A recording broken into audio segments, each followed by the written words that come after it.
परजिवरियंस का एक अच्छा एग्जाम्पल है मनोज कुमार शर्मा, जो अभी मुंबई में एडिशनल कमिश्नर ऑफ पुलिस के पोस्ट पर तैनात हैं। ये देखो 12वीं में फेल हो गए थे, उसके बाद अपने भाई के साथ ऑटो चलाना स्टार्ट किया। एक बार पुलिस ने इनका ऑटो पकड़ लिया और ये एसडीएम के पास में गए अपनी एप्लीकेशन देने के लिए कि ऑटो को छोड़ दीजिए, लेकिन अपनी बात ठीक से नहीं रख सके। लेकिन उस दौरान उन्होंने ये जरूर पूछ लिया कि एसडीएम कैसे बनते हैं, कौन से एग्जाम की तैयारी करनी है। उसके बाद इन्होंने ठान लिया और तैयारी करते करते अनेक महान विचारकों के बारे में पढ़ा, महान लीडर्स के बारे में पढ़ा। फिर इनको लगा कि एसडीएम से भी बड़े एग्जाम की तैयारी की जा सकती है। इन्होंने यूपीएससी की एग्जाम की तैयारी भी की और अंत में चौथे अटेम्प्ट में इन्होंने 121वीं रैंक हासिल की और इनको आईपीएस मिला। आज महाराष्ट्र कैडर में मुंबई में एडिशनल कमिश्नर ऑफ पुलिस के पोस्ट पे काम कर रहे हैं। पॉइंट देखो यही है, कोई फर्क नहीं पड़ता कि आपने तैयारी के दौरान खराब समय देखा, आपकी शुरुआत खराब रही, कोई फर्क नहीं पड़ता। मैं हमेशा एक चीज बोलता हूं, असली मजा जर्नी में है। इसका मतलब ये नहीं कि आप तैयारी करते जाओ, अटेम्प्ट लेते जाओ, नहीं।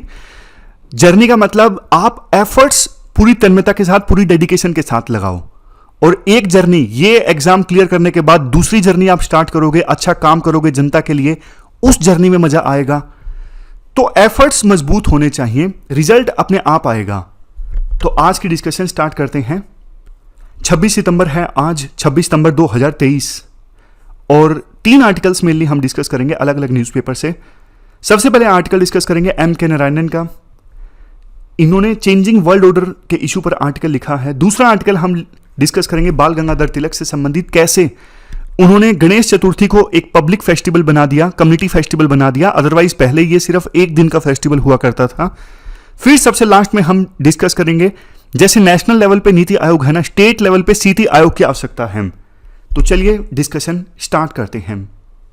आज की डिस्कशन का first important article changing world order से संबंधित है और यह आर्टिकल लिखा गया है M.K. नारायणन के द्वारा। ये अजीत डोवल की तरह नेशनल सिक्योरिटी एडवाइजर की पोस्ट पर काम कर चुके हैं और आप जीएस पेपर सेकंड के इस टॉपिक से आर्टिकल को रिलेट कर सकते हो। शुरुआत में उनके द्वारा कहा जाता है कि G20 का समिट इस बार जो इंडिया में ऑर्गेनाइज हुआ बहुत ज़्यादा सक्सेसफुल रहा। समिट के ऑर्गेनाइज होने से पहले फॉरेन पॉलिसी एक्सपर्ट्स इस प्रकार के कयास लगा रहे थे कि कोई जॉइंट डिक्लेरेशन नहीं साइन होगा इस समिट के बाद, और ये G20 के इतिहास में ना पहली बार होगा कि कोई कॉमन जॉइंट डिक्लेरेशन साइन नहीं होगा। लेकिन देखो उन सब संभावनाओं को धता बताते हुए इवन इंडिया को भी श्रेय जाता है कि इस G20 के समिट के बाद एक कंसेंसस डिक्लेरेशन निकल कर आया जिसमें सबके लिए कुछ ना कुछ था। सबके लिए कुछ ना कुछ मतलब बहुत सारे इश्यूज के बारे में बोला गया, जैसे sustainable development, terrorism, renewable energy, multilateral जो डेवलपमेंट बैंक्स हैं जैसे world bank, Asian development bank, इनमें रिफॉर्म्स से संबंधित, मतलब जो इंपॉर्टेंट इश्यूज है ना वर्ल्ड को प्रभावित कर सकते हैं, ऑलमोस्ट सारे इश्यूज इस न्यू दिल्ली डिक्लेरेशन में कवर हुए जो G20 के दिल्ली समिट के बाद साइन हुई। और एक जो सबसे बड़ा कंट्रोवर्शियल इशू रशिया यूक्रेन वार को लेकर क्या बोला जाएगा। देखो पिछली बार समिट ऑर्गेनाइज हुआ था बाली में समिट ऑर्गेनाइज हुआ था ना, तो उस समय भी यह इशू काफी कंट्रोवर्शियल था। लेकिन पिछले साल के समिट के दौरान ना सीधा सीधा रशिया को कंडेम किया गया था यूक्रेन वार के लिए। लेकिन इस बार के समिट में जो डिक्लेरेशन साइन हुआ ना उसमें सीधा सीधा रशिया पर आरोप नहीं लगाया गया है। इस बार के डिक्लेरेशन में रेजोल्यूशन पे फोकस किया गया है कि भैया वार का हमें समाधान निकालना है मिलकर। इस वजह से भी दिल्ली डिक्लेरेशन की तारीफ की जा रही है इवन चाइना और रशिया के द्वारा कि इस डिक्लेरेशन में सीधा सीधा आरोप जो है वो रशिया के ऊपर नहीं लगाया गया है। तो कुल मिला के देखो आप कंक्लूजन निकाल सकते हो, समिट इंडिया के लिए बड़ी अचीवमेंट, समिट की जो आउटकम है वो काफी अच्छी निकली है। लेकिन देखो अब राइटर बोलते हैं कि ये सारी तस्वीर तो ठीक है, सारी पॉजिटिव चीजें अभी तक हमने डिस्कस की, बट अब मेन मुद्दे पे आते हैं। G20 जो वैसे तो इस्टेब्लिश किया गया 1999 में, लेकिन शुरू में तो ये ग्रुप था सिर्फ इन मेंबर कंट्रीज के फाइनेंस मिनिस्टर्स का और सेंट्रल बैंक के गवर्नर्स का। कहने का मतलब ये है सिर्फ फाइनेंस मिनिस्टर्स की मीटिंग होती थी और मेंबर कंट्रीज के प्रेसिडेंट प्राइम मिनिस्टर आपस में नहीं मिलते थे। तो इस वजह से शुरू में ना इस ग्रुप की ज्यादा इंपॉर्टेंस नहीं थी 1999 से लेके 2007-8 के बीच में।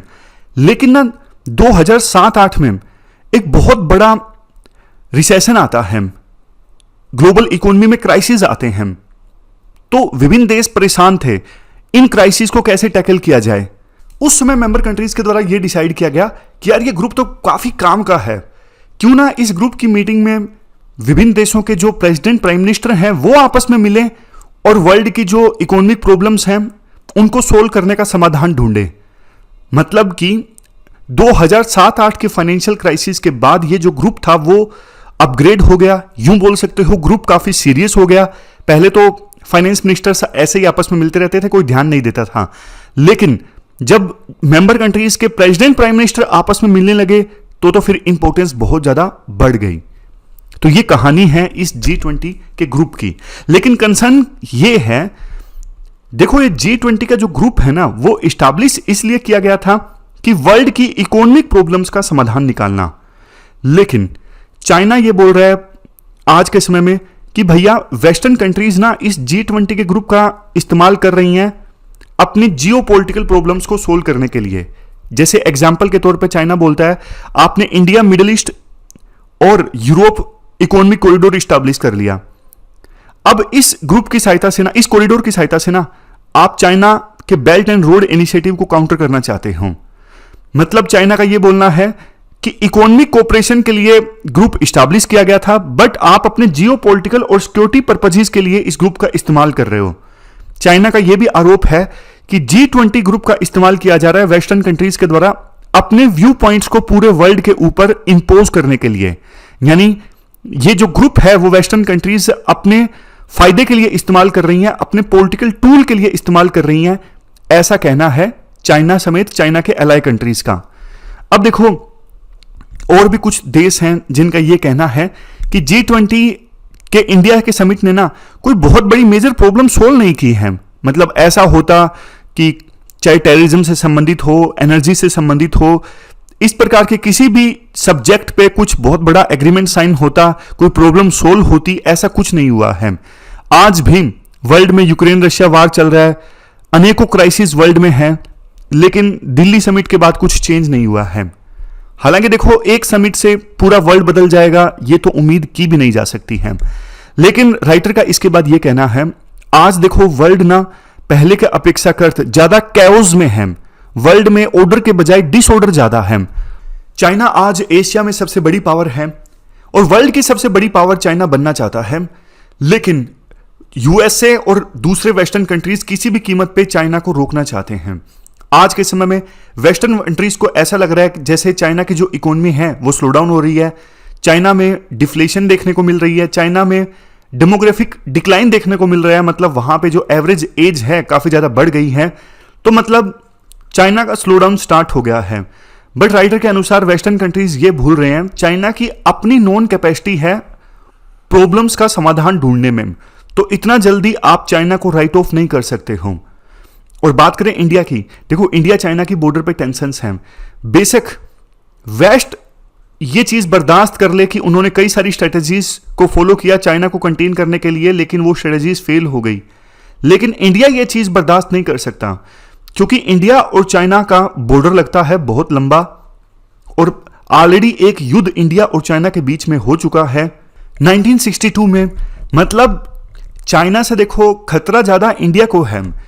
वेस्टर्न कंट्रीज तो चलो चाइना को कंटेन करना चाहती है कि वो सुपर पावर ना बन जाए, अदरवाइज वेस्टर्न कंट्रीज का सीधा सीधा कोई चाइना से कन्फ्लिक्ट नहीं है, बट इंडिया का तो बॉर्डर डिस्प्यूट है चाइना के साथ में।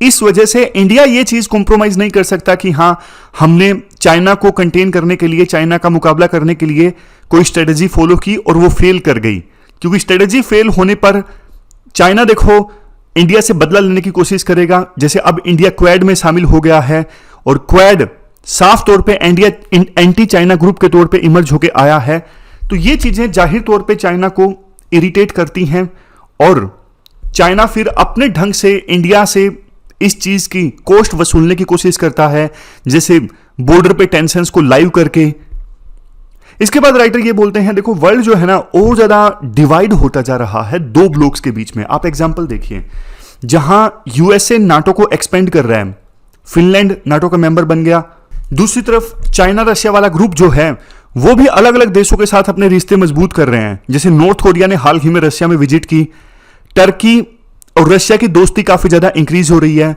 रशिया अफ्रीका में फूड ग्रेन्स भेज रहा है, या तो फ्री या फिर बहुत ही ज्यादा सस्ते दामों पर। मतलब दो ग्रुप्स के बीच में ना एक प्रकार से कंपटीशन सा चल रहा है कि ज्यादा से ज्यादा देशों को अपने ग्रुप में शामिल किया जाए।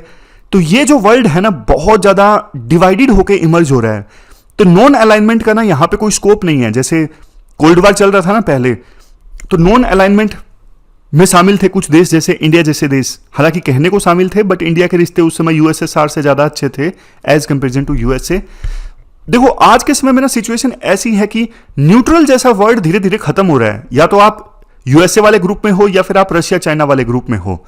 इवन ब्रिक्स के जो मेंबर कंट्रीज है ना, ब्रिक्स में इंडिया भी है, साउथ अफ्रीका भी है, ब्राजील भी है, वो भी अपने आप को ना बीच में खड़ा नहीं महसूस कर रहे हैं। उनके ऊपर भी प्रेशर है कि आप तो या तो यूएसए की साइड जाओ या फिर रशिया चाइना की साइड जाओ। तो ऐसी सिचुएशन में ना फिर दोनों ग्रुप्स के बीच में टेंशंस का खतरा और ज्यादा बढ़ जाता है। कुछ लोग इस सिचुएशन को कोल्ड वॉर की सिचुएशन बताते हैं, न्यू कोल्ड वॉर। कुछ लोग बोलते हैं ये सेकेंड वर्ल्ड वॉर से पहले की सिचुएशन है। लेकिन देखो एक बात साफ है, G20 की आउटकम का एनालिसिस कर रहे थे राइटर, वो दोनों तरह की पिक्चर दिखाते हैं। क्यों ये समिट के आउटकम को आप इसे अच्छा बता सकते हो, लेकिन ब्रॉडर पिक्चर देखो तो इस समिट ने किसी बड़ी प्रॉब्लम को सोल्व करने का काम नहीं किया है। जैसे औपचारिक बातें होती हैं, ग्लोबल साउथ की इंपॉर्टेंस है, ऐसा कुछ फ्यूचर में अच्छा होगा वो भी नहीं कह सकते। राइटर थोड़ा पेसिमिज्म यहां पे शो कर रहे हैं कि फ्यूचर जो है वो डिसमल है, मतलब अंधेरे वाला है। और इंडिया इस पूरे चेस बोर्ड में ना, इंडिया के हाथ में ज्यादा कुछ है नहीं, मतलब वर्ल्ड में क्या कुछ चल रहा है, इंडिया कभी इस पूरी आउटकम पे कंट्रोल नहीं है कब किसके बीच में लड़ाई होगी। हाँ इतना जरूर है कि पहले के अपेक्षाकृत अब इंडिया की जो आवाज है वो ज्यादा मजबूत हुई है। बड़े देश इंडिया की आवाज को सुनते हैं। तो ये पूरा आर्टिकल हमने डिस्कस किया, चलते हैं आगे। इसके बाद नेक्स्ट आर्टिकल, एक तरफ बाल गंगाधर तिलक जी और दूसरी तरफ Ganesh Chaturthi as a community festival, दोनों के बीच में क्या नाता है। आप जीएस पेपर 1 के इस टॉपिक से आर्टिकल को रिलेट कर सकते हो। राइटर कहते हैं, देखो आज के समय में गणेश चतुर्थी को 10 दिन के फेस्टिवल के रूप में सेलिब्रेट किया जाता है। पूरी कम्युनिटी एकजुट होती है इस फेस्टिवल को सेलिब्रेट करने के लिए, और बहुत ज़्यादा धूमधाम से इस 10 दिन के पीरियड को सेलिब्रेट किया जाता है एज ए पब्लिक इवेंट। लेकिन ना 1893 से पहले ये नहीं होता था। 1893 से पहले गणेश चतुर्थी सिर्फ एक दिन का फेस्टिवल हुआ करता था, जो लोग बस प्राइवेट में ऑब्जर्व करते और खास करके ब्राह्मण्स एंड अपर कास्ट के लोग इसे ऑब्जर्व करते। लेकिन 1893 में बहुत कुछ चेंज हो गया। क्या चेंज हुआ? देखो इसका क्रेडिट जाता है बाल गंगाधर तिलक को। बाल गंगाधर तिलक जिन्हें लोकमान्य की उपाधि मिली थी, लोकमान्य मतलब लीडर ऑफ द पीपल। ये देखो एक्सट्रीमिस्ट ग्रुप में आते थे। आपने शायद इतिहास में पढ़ा ही होगा, उस समय ना 2 ग्रुप्स में डिवाइडेड थे हमारे फ्रीडम फाइटर्स, एक ग्रुप मॉडरेट्स का और एक तरफ एक्सट्रीमिस्ट का। एक्सट्रीमिस्ट में आते थे लाल बाल पाल, लाला लाजपत राय, बिपिन चंद्र पाल और बाल गंगाधर तिलक। एक्सट्रीमिस्ट के जो मेथड्स थे ना आजादी पाने के, वो थोड़े एग्रेसिव थे। देखो हुआ क्या, 1857 की क्रांति में ना म्यूटिनी हुई थी और ब्रिटिश राज को भारत से उखाड़ फेंकने की कोशिश हुई थी। लेकिन 1857, जिसे फर्स्ट वार ऑफ इंडिपेंडेंस भी कहा जाता है, यह प्रयास फेल हो गया। तो इसके बाद जो मॉडरेट्स थे ना, वो कंसेशन चाहते थे ब्रिटिशर्स से। कंसेशन मतलब थोड़ी ऑटोनॉमी और दे दी जाए, हमारे हाथों में थोड़ी पावर और दे दी जाए। उनकी सोच इस प्रकार से थी कि ब्रिटिशर्स से थोड़ी कंसेशन ली जाए, थोड़ी पावर और ली जाए। लेकिन वो सीधा सीधा नहीं बोलते थे कि ब्रिटिशर्स को कि आप छोड़ के चले जाओ। दूसरी तरफ एक्सट्रीमिस्ट थे। एक्सट्रीमिस्ट बोलते थे सीधा सीधा कि हमें सेल्फ रूल चाहिए। जैसे अरबिंदो घोष भी एक्सट्रीमिस्ट थे, वो भी स्वराज की वकालत करते थे। बाल गंगाधर तिलक का तो सीधा सीधा नारा था कि स्वराज मेरा जन्मसिद्ध अधिकार है और मैं इसे हासिल करके ही रहूंगा। उन्होंने 2 न्यूज़पेपर स्टार्ट किए थे, एक तो केसरी मराठी में और एक मराठा इंग्लिश में। और बाल गंगाधर तिलक बहुत जबरदस्त स्पीच देते थे और बहुत ही ज्यादा, गांधी के आने से पहले ना सबसे बड़े लीडर थे बाल गंगाधर तिलक, गांधी के आने से पहले। और इनका जो स्लोगन है Swaraj is my birth right and I shall have it, ये बहुत ज्यादा फेमस हुआ था। बहुत जबरदस्त मास लीडर थे। तो ना वहां पे ना उस समय अंग्रेज क्या बोला करते थे कि यार तुम लोग तो गवार हो, हम तुमको सभ्य बनाने आए हैं, ये हमें डिवाइन मिशन मिला है, भगवान ने हमें भेजा है ताकि आप जैसे गवार लोगों को हम सिविलाइज बना सकें, आप जैसे गवार लोगों को हम सभ्य बना सकें। तो ये नरेटिव प्रेजेंट किया जाता था ब्रिटिशर्स के द्वारा। और कुछ इंडिया में कुछ लोग इसे मान भी लेते थे कि हाँ यार ब्रिटिशर्स जो हैं वो तो हमें सुधारेंगे और उनके यहां आने से बहुत फायदा हुआ है हमको।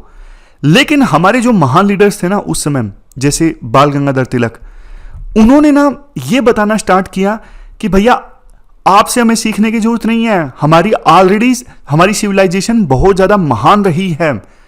बाल गंगाधर तिलक ने ना जो अपने पुराने हीरोज हैं ना उनमें और ज्यादा प्राइड महसूस करवानी स्टार्ट की जनता से। जैसे छत्रपति शिवाजी महाराज जी हैं, जनता को बोला कि आप इनको याद करो, ये कितने वीर लोग थे, इनसे प्रेरणा प्राप्त करो। उसी प्रकार से तिलक ने ना यूथ से आह्वान किया कि जैसे गणेश चतुर्थी का ये फेस्टिवल है, ये हमारी विरासत है, ये हमारी सभ्यता है, इस पर हमें गर्व है, हम इसे सेलिब्रेट करेंगे बढ़िया ढंग से ताकि ब्रिटिशर्स को दिखाया जा सके कि हमारी सभ्यता आपसे ज्यादा अच्छी है, हमारा कल्चर आपसे कहीं ज्यादा अच्छा है। तो गणेश चतुर्थी को 1893 के बाद से बड़े धूमधाम से 10 दिनों के फेस्टिवल के तौर पे सेलिब्रेट किया जाने लगा। अब इस फेस्टिवल के दौरान जो नेशनल सॉन्ग्स थे वो बजाए जाने लगे ताकि लोगों में पेट्रियोटिज्म की जो भावना है वो और ज्यादा अच्छे से कूट कूट के भरी जा सके। मतलब नेशनलिज्म वहां पे उस समय लोगों में इनकलकेट करना था ना, ताकि लोग जागरूक हों और ब्रिटिशर्स को यहां से भगा दें। तो इस चीज में भी ये फेस्टिवल्स काफी काम आए। देखो एक चीज मैं आपको बताता हूं, जनरल कंसेप्ट है, इतिहास में ना आपको अनेकों एग्जाम्पल्स ऐसे देखने को मिलेंगे जब धर्म का इस्तेमाल हुआ है पावर इस्तेमाल करने के लिए, धर्म का इस्तेमाल हुआ है पॉलिटिकल पर्पजेस के लिए, धर्म का इस्तेमाल हुआ है लड़ाइयां लड़ने के लिए, अपने सैनिकों को मोटिवेट करने के लिए।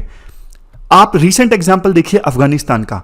तालिबान ने अफगानिस्तान की सत्ता हासिल की धर्म के नाम पर। उन्होंने बोला कि हम शरिया लागू करना चाहते हैं, हम ट्रू इस्लाम को फॉलो करते हैं।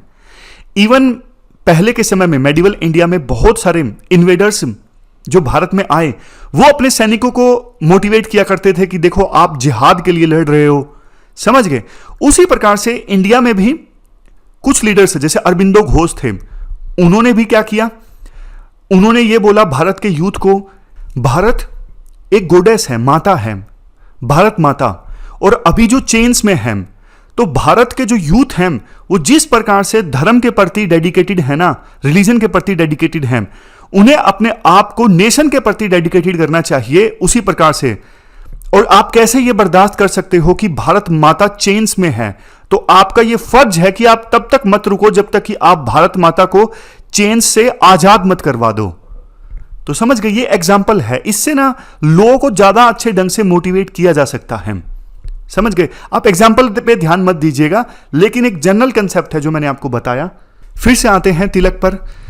तिलक ने 1896 में शिवाजी फेस्टिवल को भी ऑर्गेनाइज करवाना स्टार्ट किया और एम यह था कि महाराष्ट्रियंस में नेशनलिस्ट आइडियाज को इंस्पायर किया जाए। और उसी साल उन्होंने एक बहुत बड़ा कैंपेन चलाया फॉरेन कपड़े के बाइकॉटिंग से संबंधित, क्योंकि उस समय ना ब्रिटिशर्स ने कॉटन के ऊपर एक्साइज ड्यूटी लगा दी थी।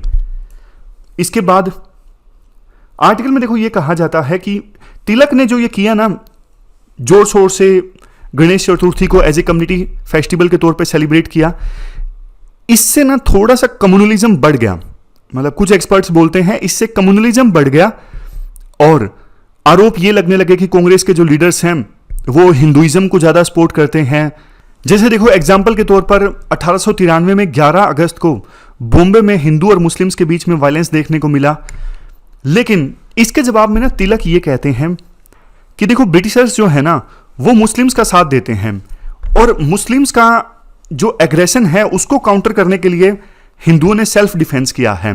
तिलक का यह भी कहना था कि ब्रिटिशर्स को इस बात का पता है कि हिंदू मेजोरिटी में है, वो एकजुट हो रहे हैं इन फेस्टिवल्स के थ्रू और इससे उनको खतरा महसूस होता है। इसी वजह से वो हिंदुओं को काउंटर करने की कोशिश करते हैं मुस्लिम्स के थ्रू। ये उनकी रणनीति है डिवाइड एंड रूल की। तो इस प्रकार से ना आर्टिकल में पूरा इतिहास बताया जाता है कि कैसे गणेश चतुर्थी को, भगवान गणेश की वर्शिपिंग को एक पब्लिक फेस्टिवल के तौर पे सेलिब्रेट किया जाने लगा 1893 के बाद से ही। तो इसका इतिहास लिंक्ड है इंडियन स्ट्रगल फॉर फ्रीडम से। अब चलते हैं आगे। इसके बाद next article state institute for transformation से संबंधित है। आप जीएस पेपर 3 के इस टॉपिक से आर्टिकल को रिलेट कर सकते हो। नीति आयोग पर यूपीएससी देखो एक बार क्वेश्चन पूछ चुकी है। अब सबसे पहले आप ये बताइए नीति आयोग का काम क्या होता है। देखो नीति आयोग का काम जनरली ये होता है कि सेंट्रल गवर्नमेंट को एडवाइस देना, रिकमेंडेशंस देना, कैपेसिटी बिल्डिंग करना, डेटा को एनालाइज करना, रिकमेंडेशंस देना, गाइडेंस देना, कौन सी स्कीम नहीं चलानी चाहिए, कैसे डेवलपमेंट लाया जा सकता है। ये सारा काम जो है वो नीति आयोग का है। नीति आयोग से पहले जो प्लानिंग कमीशन हुआ करता था ना, वो तो 5 साल का प्रोग्राम दिया करता था कि 5 सालों में इतना इतना पैसा खर्च किया जाएगा, यहां पे खर्च किया जाएगा। एलोकेशन भी किया जाता था प्लानिंग कमीशन के द्वारा, लेकिन प्लानिंग कमीशन को खत्म कर दिया गया जब बीजेपी सत्ता में आई और अब नीति आयोग है। अब ना एक नई मांग चल रही है कुछ राज्यों के द्वारा, जैसे नेशनल लेवल पे नीति आयोग काम करता है ना, वैसे ही स्टेट लेवल पे स्टेट इंस्टीट्यूट फॉर ट्रांसफॉर्मेशन आयोग होना चाहिए।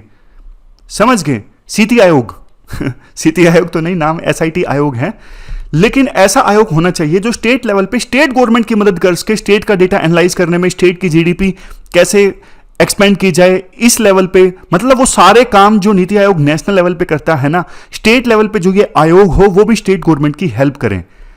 ऐसी एडवाइस देखो राजस्थान, उड़ीसा, छत्तीसगढ़, आंध्र प्रदेश से हाल ही में आ चुकी है। तो ऑब्जेक्टिव देखो ये होंगे अगर ये सीटी आयोग बनता है तो, कि 2030 से पहले स्टेट लेवल पे सस्टेनेबल डेवलपमेंट गोल्स को अचीव करना, इंडिया एट द रेट 2047 100 साल का इंडिया हो जाएगा, इसके लिए जो गोल रखे गए हैं उसको अचीव करना। कई सारे स्टेट गवर्नमेंट के जो संस्थान है या फिर एनजीओ वगैरह हैं, नॉन स्टेट गवर्नमेंट इंस्टीट्यूशंस हैं, उनके साथ मिलकर काम करेगा ये एसआईटी आयोग यानी सीटी आयोग। एक एग्जाम्पल दिया जाता है, जैसे एसआईटी कर्नाटक ने पार्टनरशिप स्टैब्लिश की कर्नाटक इनोवेटिव अथॉरिटी और फिजिकल पॉलिसी इंस्टीट्यूट के साथ में। अब देखो हम ये डिस्कस करते हैं नीड क्यों है एसआईटी आयोग की। देखो सबसे पहले one size doesn't fit all. कई बार ना नीति आयोग अपने कुछ रिकमेंडेशंस देता है, लेकिन सभी स्टेट्स पे वो इक्वली एप्लीकेबल नहीं होते, क्योंकि हर एक स्टेट की सिचुएशन अलग अलग है। तो ये हर एक राज्य का अलग से एसआईटी आयोग होगा ना, वो उस राज्य के संदर्भ में अपनी रिकमेंडेशंस देगा जो ज्यादा रेलेवेंट होंगी। इसके अलावा एसआईटी आयोग स्टेट्स की मदद करेंगे होलिस्टिक पॉलिसी मेकिंग में एंड इवैल्यूएशन में। अभी नीति आयोग के द्वारा चैलेंजेस फेस किए जाते हैं, क्योंकि जैसे मैंने आपको बताया हर एक स्टेट की आवश्यकताएं अलग अलग हैं, लेकिन नीति आयोग जनरल रिकमेंडेशंस देता है, कस्टमाइज्ड रिकमेंडेशंस नहीं देता है। एफिशिएंसी इंक्रीज होगी, स्कीम्स की एग्जिस्टिंग जो रिसोर्सेज स्टेट गवर्नमेंट के द्वारा डिप्लॉय किए जा रहे हैं डेवलपमेंट लाने के लिए, ज़्यादा अच्छे से यूटिलाइजेशन होगा, और नेशनल जो डेवलपमेंट्स हैं उनको ज़्यादा अच्छे से इंश्योर किया जा सकता है। क्योंकि देखो सेंट्रल गवर्नमेंट हर एक सेक्टर में डेवलपमेंट नहीं इंश्योर कर सकती। For example health, education, infrastructure development, in sectors में डेवलपमेंट लाने के लिए स्टेट गवर्नमेंट रिस्पॉन्सिबल है। जनरल पॉइंट्स हैं, अगर एसआईटी आयोग आते हैं तो ईज ऑफ डूइंग बिजनेस ज़्यादा अच्छे से इंप्रूव होगा, स्टेट्स इंपावर होंगे तो उन्हें पता लगेगा कि कैसे बिजनेस को आसान बनाया जा सकता है, मतलब बिजनेस करना आसान हो सकता है राज्य में। इसके अलावा training and capacity building programme start किए जा सकते हैं स्टेट गवर्नमेंट में जो प्रोफेशनल्स हैं, गवर्नमेंट एम्प्लॉइज हैं उनके लिए। लेकिन कुछ चैलेंजेस भी हैं, चैलेंजेस जैसे कि अब देखो ये इंडिविजुअल स्टेट्स पे डिपेंड करता है कि वो एसआईटी आयोग कैसे काम करेंगे। अगर मान लीजिए स्टेट्स ने एसआईटी आयोग को सीरियस ही नहीं लिया, फिर क्या फायदा। नेक्स्ट रिसोर्स कंस्ट्रेंट्स हैं। रिसोर्स कंस्ट्रेंट्स जैसे एसआईटी आयोग गठित कर दिया गया, लेकिन वहां पे स्टाफ ही नहीं है, फाइनेंशियल रिसोर्सेज ही नहीं है, ट्रेनिंग प्रोग्राम नहीं है, रिसर्च एक्टिविटीज नहीं है, कुछ भी नहीं है, तो फिर क्या फायदा एसआईटी आयोग के गठन का। इसके बाद डेटा अवेलेबिलिटी एंड क्वालिटी। एक जो पॉइंट हमने डिस्कस किया था कि डेटा एनालिसिस करेंगे एसआईटी आयोग, लेकिन स्टेट लेवल पे डेटा इकट्ठा ही नहीं है ढंग से, तो कौन से डेटा को एनालाइज करेंगे। डेटा होगा तब तो एनालाइज करेंगे ना, ये भी एक चैलेंज है। वे फॉरवर्ड में कहा जाता है कि लोकल गवर्नमेंट्स और स्टेट्स को इंपावर किया जाए, और उनको इंपावर करने में एसआईटी आयोग का गठन एक इंपॉर्टेंट स्टेप हो सकता है। कॉम्पिटिटिव फेडरलिज्म, एसआईटी आयोग हर एक स्टेट का अलग से होगा ना, तो विभिन्न राज्यों के बीच में भी एक कंपटीशन पैदा होगा अलग अलग पैरामीटर्स में ज़्यादा जल्दी ग्रोथ प्राप्त करने का। नेक्स्ट, रिसोर्स मोबिलाइजेशन, जो एसआईटी आयोग है ना स्टेट लेवल पे, उनको पैसे दिया जाए। जैसे कर्नाटक गवर्नमेंट ने हाल ही में 150 करोड़ रुपए एलोकेट किए ये एसआईटी कर्नाटक को। नेक्स्ट है सस्टेनेबल डेवलपमेंट, इनोवेशन अगर लाई जाती है ना अलग अलग एरियाज में, जैसे रिन्यूएबल एनर्जी में, वेस्ट मैनेजमेंट में, रिसोर्स कंजर्वेशन में, तो बेहतर ढंग से एसडीजी गोल्स को अचीव किया जा सकता है, और इसमें एसआईटी जो है वो एक बड़ी भूमिका निभाएगा। जैसे अभी जो असम एसआईटी है ना, इसका मेन फोकस है एसडीजी पर, यानी सस्टेनेबल डेवलपमेंट गोल्स पर। लास्ट में पॉइंट है स्टेक होल्डर एंगेजमेंट का। ये इंश्योर किया जाए कि सभी स्टेक होल्डर्स की जो जरूरतें हैं उनको एड्रेस करना जरूरी है। मतलब हमेशा जो हम बात करते हैं, जो स्टेट लेवल पे ये जो आयोग है ना, ये भी इंक्लूसिव एंड पार्टिसिपेटरी अप्रोचेस पे फोकस करें कि कैसे डेवलपमेंट का लाभ सभी सेक्शंस को मिले। ऐसा ना हो कि कुछ ही सेक्शंस को डेवलपमेंट का लाभ मिले और कुछ कम्युनिटीज जो हैं वो मार्जिनल रह जाएं। तो ये पूरा आर्टिकल हमने डिस्कस किया स्टेट लेवल पे एसआईटी आयोग से संबंधित। मेंस का क्वेश्चन देख लीजिए आज जो आपको अटेम्प्ट करने हैं। 2 क्वेश्चन आपको अटेम्प्ट करने हैं, एक बाल गंगाधर तिलक से संबंधित और दूसरा स्टेट लेवल पे स्टेट इंस्टीट्यूट फॉर ट्रांसफॉर्मेशन आयोग से संबंधित है। दोनों 250 वर्ड्स में इन क्वेश्चंस का आंसर आपको देना है। pwonlyas.com पे जाके आप इन क्वेश्चंस का आंसर दे सकते हो। प्री का क्वेश्चन मैंने बनाने की कोशिश की, लेकिन सीधा सीधा कोई प्री का क्वेश्चन बन नहीं रहा है, तो आज प्री का क्वेश्चन नहीं देखेंगे। और देखो, रिवीजन के लिए आपने बोला था, रिवीजन के लिए ना एक डिवाइडेड व्यू है। कुछ लोग ये बोलते हैं कि सर अगले दिन 3-4 मिनट में कुछ रिवीजन अच्छे से होता नहीं है, मतलब कुछ पॉइंट्स कवर होते हैं, कुछ रह जाते हैं। तो इसलिए 2-3 दिनों से जो समरी की फाइल है वो तो मैं आपको दे रहा हूँ। टेलीग्राम ग्रुप पे जाके आप हिंदी इंग्लिश दोनों में समरी की फाइल डाउनलोड कर सकते हो, लेकिन जो 3-4 मिनट के लिए हम डिस्कस करते थे उसको मैं नहीं कर रहा हूँ। तो देखो, शुरुआत तो किया था, मतलब 2-3 चीज़ें हमने ट्राई की, अगले दिन हमने ट्राई किया, लेकिन एक बार सोच रहा हूँ कि वीकली भी ट्राई करके देख लेते हैं कौन से दिन अगर रिवीजन करें तो सबसे बेहतर ढंग से कर सकते हैं। तो इसी वजह से 2-3 दिनों से जो रिवीजन है वो नहीं की है। तो आज की इस डिस्कशन में फिलहाल इतना ही है। Thank you very much for discussion.